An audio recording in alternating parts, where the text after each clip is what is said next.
Raffaele, how are you doing? Great to I'm great great. to see you. I'm great. Thank you. And thank you, Gabriel, for the invitation. And this is an amazing event. And I'm happy to be with you today. Absolutely, absolutely. And I guess a little background on how we're connected before we're started. I'll give a short little background, but basically, you and I were connected through Linda Rottenberg, the global CEO of Endeavor. Um, and I emailed her last, I think it must have been in July, through one of my close friends, Ben Bronfman, and Edgar, his father, is the chairman of Endeavor. And you and I were chatting about tech in Italy and how we could really tell the world what's going on in Italy through Techtalia. So I was wondering, could you give a little bit about your background and then a little bit on Endeavor? Of course. My background is in venture capital investing. So I spent my career mainly in helping high-tech entrepreneurs to grow and scale over time. I started with United Ventures, which was a fund created by the former creator of Google in Italy. So investing in digital and mobile technologies. And then I also worked in banking. And finally, I started Endeavor in Italy, the Endeavor chapter in Italy. And so what we do with Endeavor, we help scale up companies to solve their specific problems. So we help entrepreneurs to access capital, access talent, and access international markets, which is fundamental if you want to, to join the next level of your operations. Absolutely. And I guess a question that we were thinking about even during some of the pre-questions was, okay, so Italy and tech in Italy isn't super present outside of Milano, right? What have you seen specifically at Endeavor over the last few years since starting to sort of help inspire entrepreneurs, regardless of their age and their background, to work on tech businesses in Italy? So there are several lines of action. For the entrepreneurs, it's fundamental to be in contact with other people, other peers with similar challenges, but maybe in other geographies or in other industries. So for the entrepreneur, for he or she, it's fundamental to talk with people in Brazil, Indonesia, United States with similar problems and have like a neutral point of view, because often in your local ecosystem, there are distorted perspectives or the provincial approach to things. And so this is the very first thing. And I would say the cultural component is the most important one. Secondly, we also have them with operationally with the network. So in order to raise your next round or to hire your CTO or your country manager in a different country, you need some kind of local presence, and Endeavor is present on 35 countries, and this is helpful for the entrepreneurs. And do you think having the global network of Endeavor and then the viewpoint of Italy, what does Italy bring to the table to the Endeavor network, and how are some examples that you've seen? What are some examples that you've seen, let's say, from one Endeavor entrepreneur that's been able to use their network in Italy and then the Endeavor network globally to help their business and help Italy as well? Okay, so there are several, I would say several examples, but I'll give you one. For instance, One Tray, which is a company which is producing a very, I would say, unsexy product, but actually it's a sexy business model. So Yeah. they do the trays for the airports, okay? But with a business, they do the trays for the airports. they trays for the metal detector. Yeah. So like TSA pre-check here, or in Exactly. Heathrow, the nightmare in Heathrow. Exactly. Actually, Okay, they are yeah. present in Heathrow. They are in that airport, and but the business model is flipped. So the client, the airport, does not pay the tray or pay a very low price, and they make money with advertising. So like Google, like Facebook. Yep. And so what we did, we introduced them with. So let me stop you there 1 second. So the business model, basically, it's the same Silicon Valley business model. We're going to give the product away basically for free almost, Exactly. or a nominal fee, and then we're going to make money like Facebook or Google or YouTube even in Google with ads, and those ads are going to pay revenue that can scale beyond what the cost of the actual tray is. Exactly. So it's like a banner on a website, but is on a physical product, which is seen by millions of people across time, like in major airports. Awesome. And for instance, in this case, we help the entrepreneur to be in contact with several locations, airports, even in developing countries, emerging economies, and so on. This is an example from the operational point of view. For other entrepreneurs, I would say the mentorship component is also very relevant. A typical scale-up problem is when you are growing from like 20 people in your team to 200 people in your team. Because when you reach 150, 200 people in your team, as an entrepreneur, you need to fire yourself from some of the roles. Yeah, some of the roles, right? Yes. Yeah. So you cannot do everything. You need to hire a C-levels and marketing officers and CFOs in order to properly scale the company effectively. And I guess going even back to the Italian viewpoint, because, the title of our panel is sort of Italy, why now? I'd be interested to hear, and I think our audience would be interested to hear is, okay, so Italy is a third largest economy in Europe, right? Has incredible brands in fashion, manufacturing, transportation. One of our sponsors is Maserati, right? So like everybody knows Italy is, sexy brands, beautiful culture, awesome food. And, the tech side's not hurt as much. What do you think would be important for Italy to do to say, like, let's say over the next 15 years, we need from both an educational and an administrative level, maybe from the government side, to help inspire more entrepreneurs to want to build tech companies in Italy? Okay, I would say there is we need to do locally a combination of things from the capital side. So from the investment side, what we need is to channel private savings into productive investments. Italy has a very high level of private savings on a collective level, but only a very small percentage goes to venture capital and private equity. So that percentage could be increased, and we can build the channels. From the education point of view, I think that one of the most important things is increasing diversity, because we have a problem with women entrepreneurship, and I think there is untapped potential, and the examples and the cultures should start from the school and from the universities. So I think we can do a lot from this point of view, improving and increasing women entrepreneurship. From the legal and taxation point of view, I think investing is not so hard, but there are some aspects of civil law and corporate taxation that could be increased. So I would say a combination of capital, culture, and legal frameworks. And do you think, okay, so I guess, what we've seen in America, right? In Silicon Valley, there's this we call it a positive feedback loop. And, in the Valley, it's, I started my company 3 years ago, and it was funded mostly by angels that were successful either in the Valley or in Europe. And then I sold the company, and now I'm using some of the proceeds to invest in other companies in my network globally. Does that happen in Italy, or is it still like too early, or is it, like, what have you seen? Okay. Actually, in Italy, this process of a previous generation of entrepreneurs helping the next one was happening, but only at super local level. So we had the industrial districts in industries like fashion, food, tourism, design that you mentioned before. And the good side was that there was this kind of channel, but only for single industries in very small locations.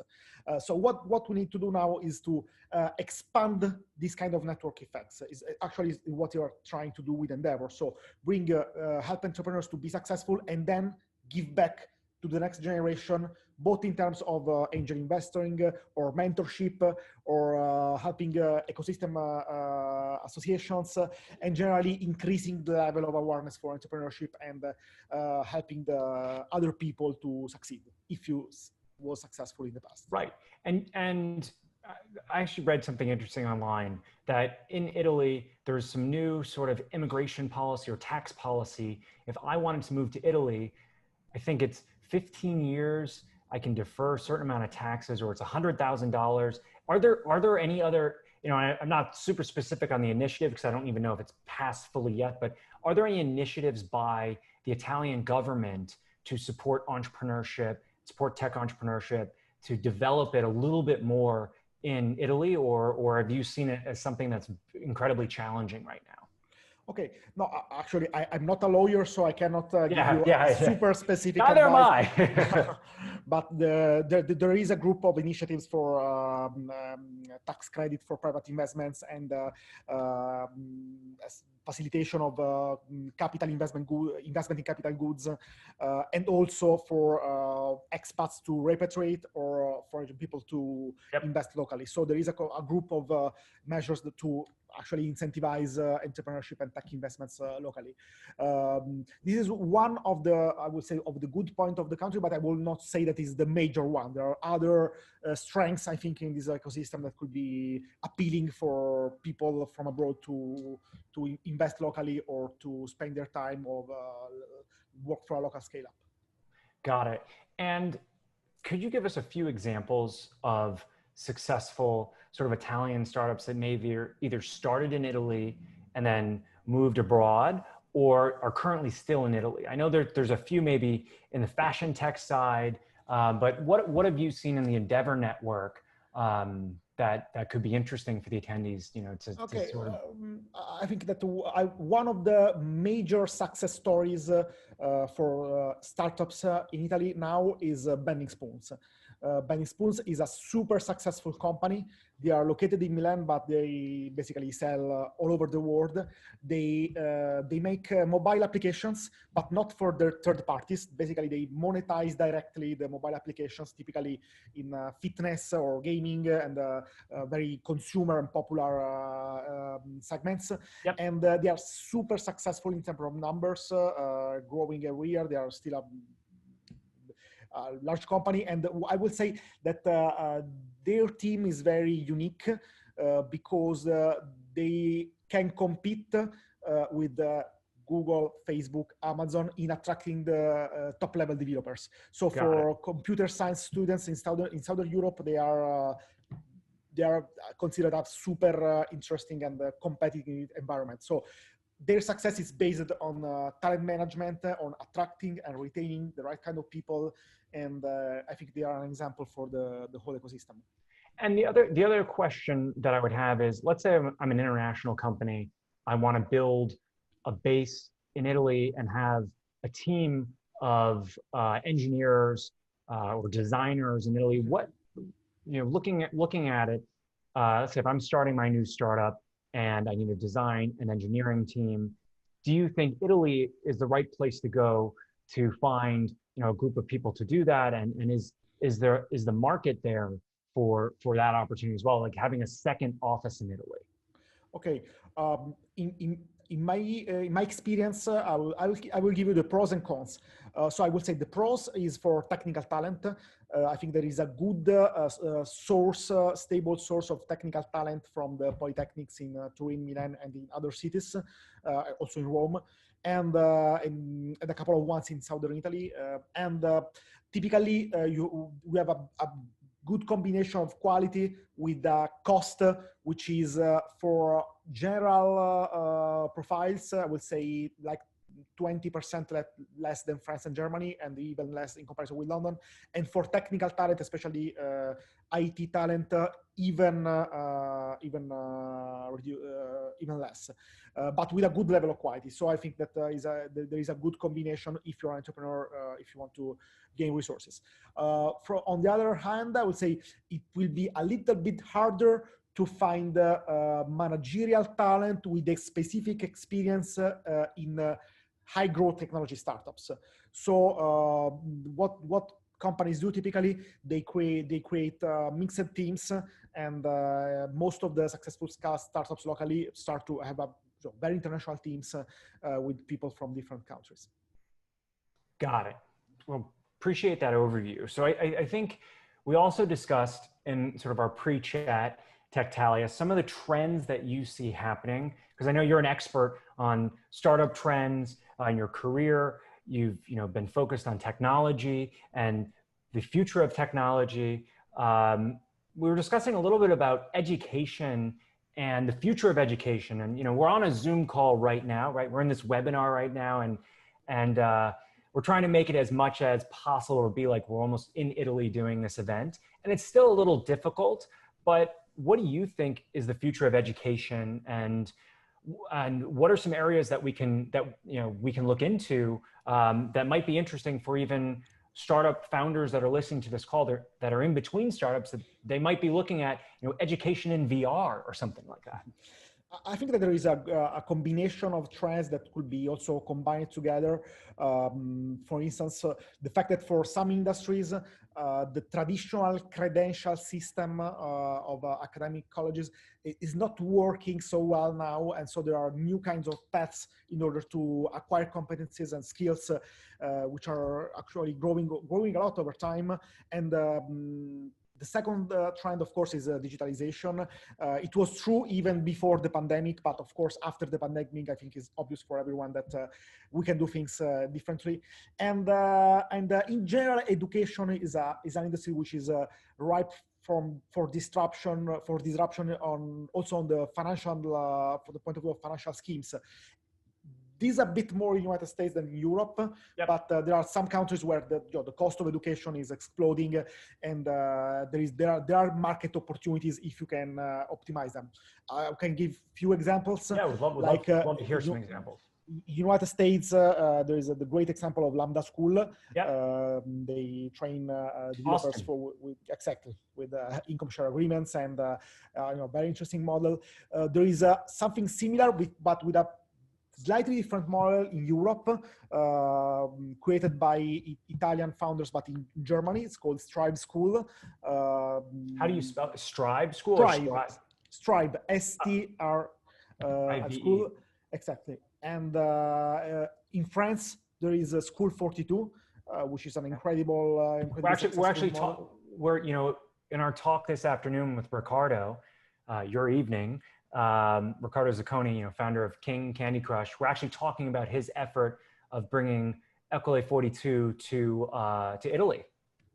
Exactly, École 42 or School 42. Whatever. I can't pronounce it. I'm American, right? Yeah, no, don't worry. Zacconi is a great entrepreneur, and I think the School 42 is one of the examples of successful disruption in the education industry.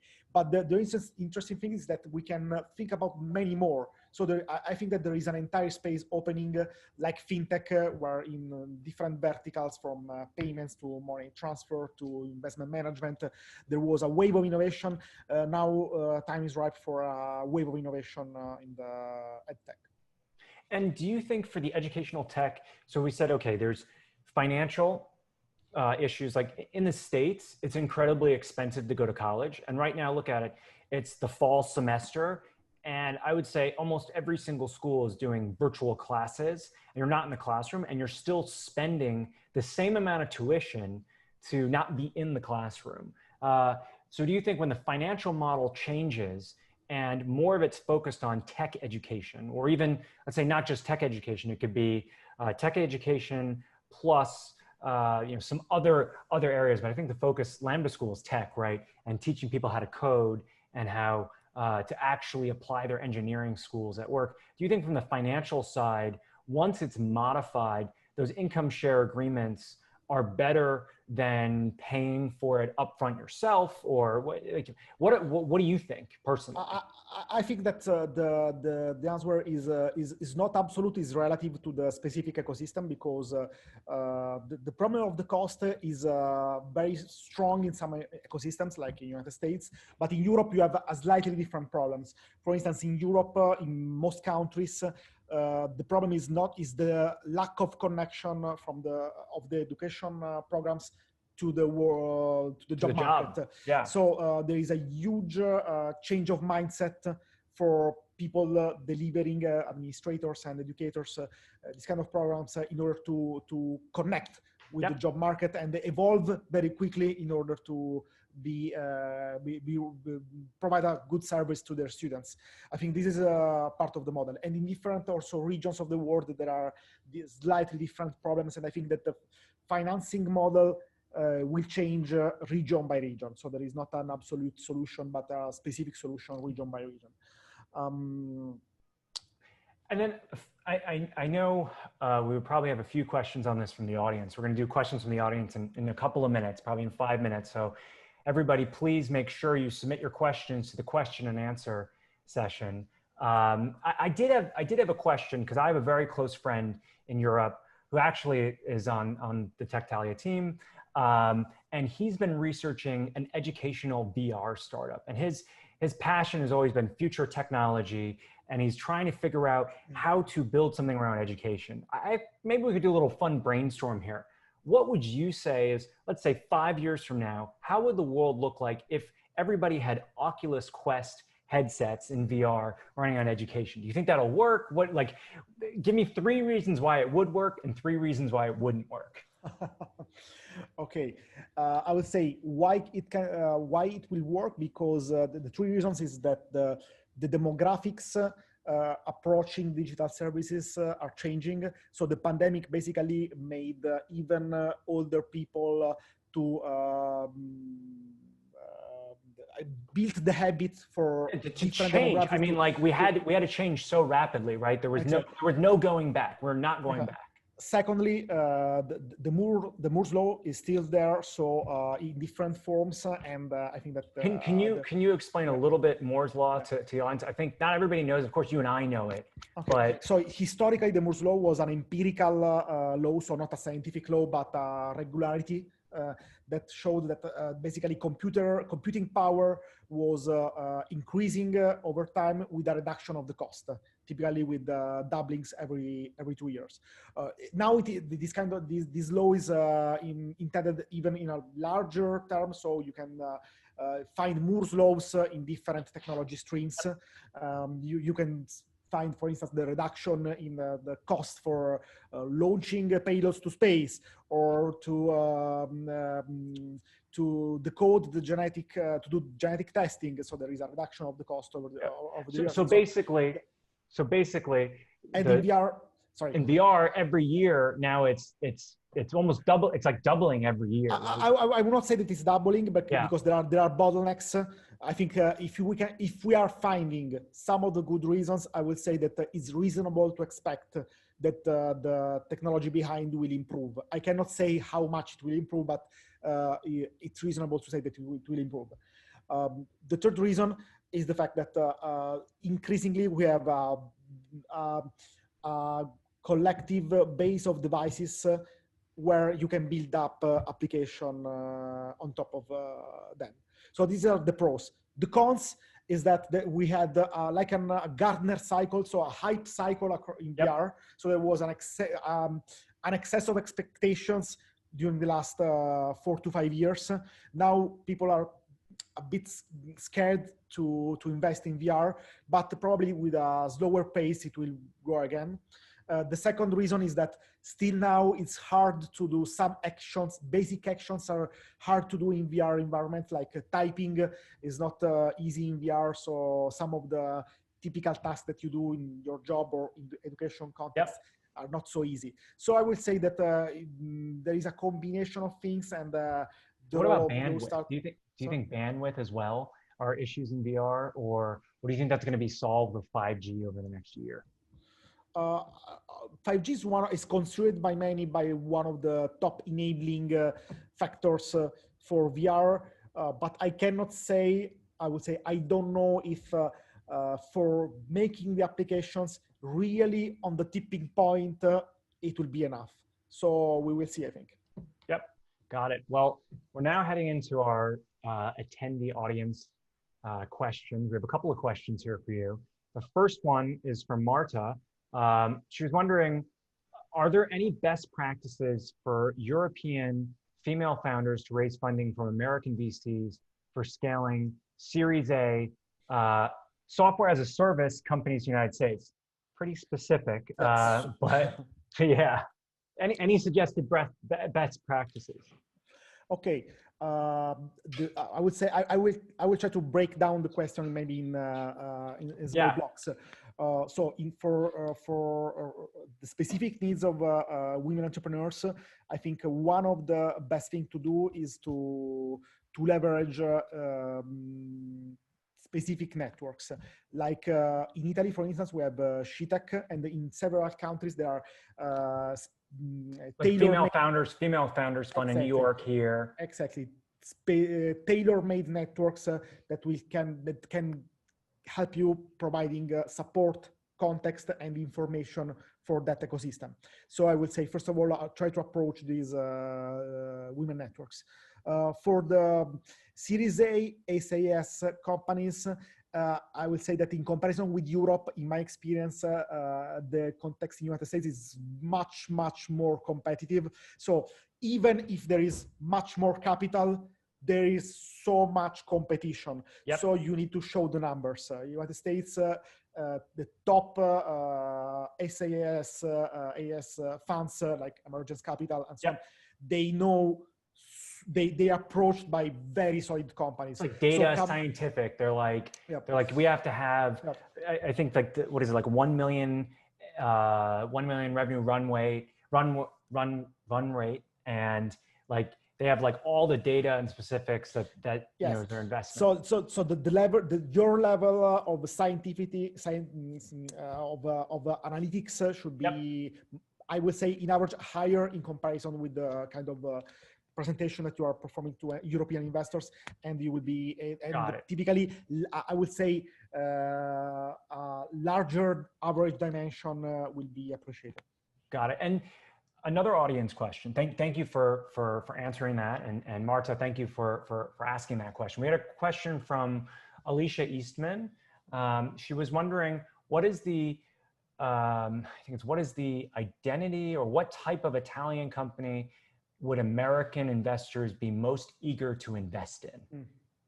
Okay, I would say that first of all, the cross-border investments or cross-continent investments in venture capital are not so common in general, so independently from Italy, Spain, or other countries, because typically venture capital funds, they want to join the board of the companies where they invest in. So they want to control and monitor the behavior of the company. So typically VC funds, they invest on a local geographic level, but with some exceptions. So for instance, there is with Endeavor, we work with a fund called Catalyst, and is a San Francisco based fund, which is investing all over the world.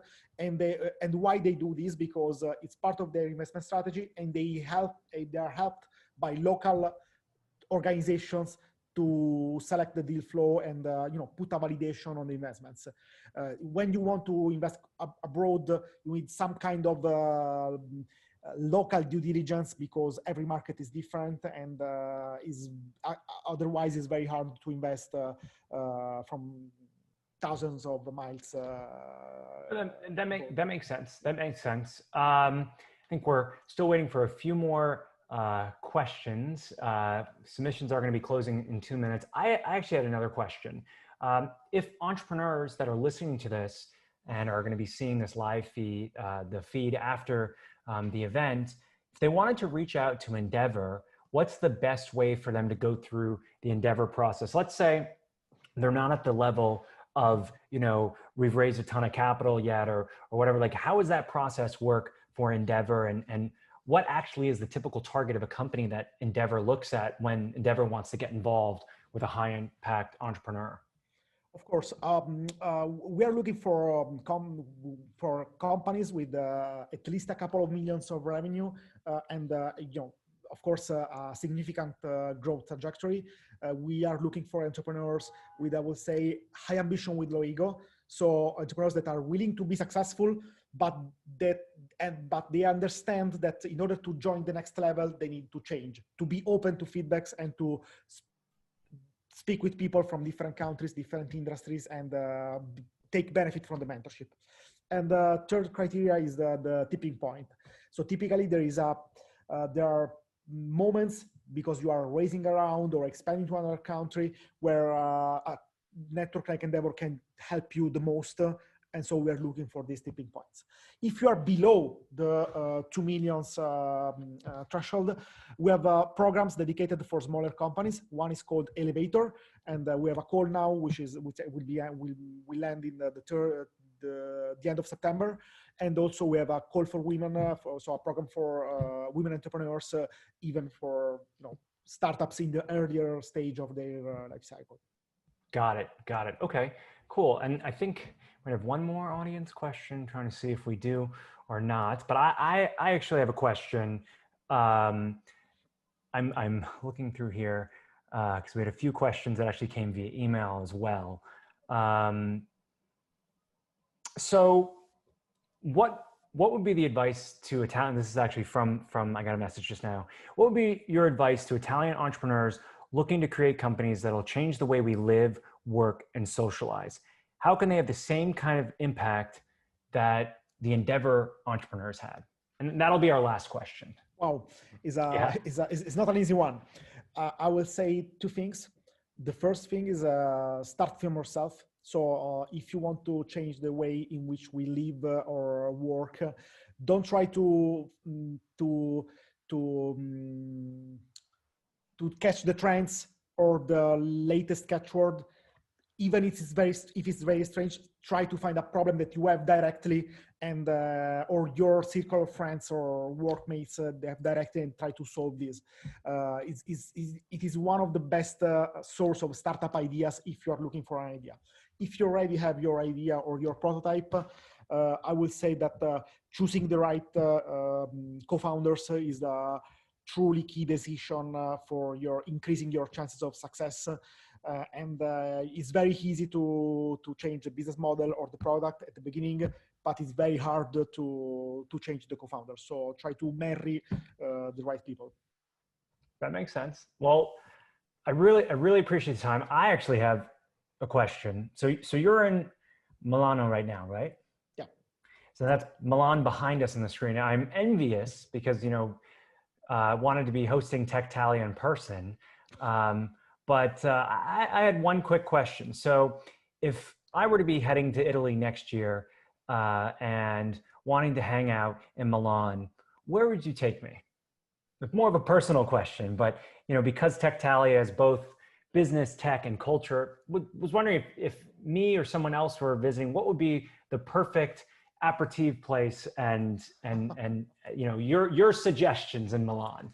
Okay, I think you should go to Navigli, which is a wonderful place with a small river full of young people and bohemian in attitude, and that will be the start. And then maybe the day after, you should go to Isola, the Quartiere Isola, which is right behind me, which is, I would say, now the tech district in Italy with the all multinational companies, Google, Facebook, Amazon, and so on, and also full of very interesting places for young people. Awesome. Well, Raffaele, thank you so much for the time. I'm really happy that Endeavor Italy is a sponsor. I know this is going to be a start to a long relationship with us. And next year, of course, we're doing this in person. And if people need to reach out to Endeavor, we'll make sure to post it on the website. And thank you so much for the time. And of course, tomorrow we have our panel with Alessandro talking about female entrepreneurship in Italy. So the audience gets 2 days worth of Endeavor conversations. So thank you so much for the time, and have a wonderful rest of the week. And thanks for being on the call this late. Thank you. And may the force be with you.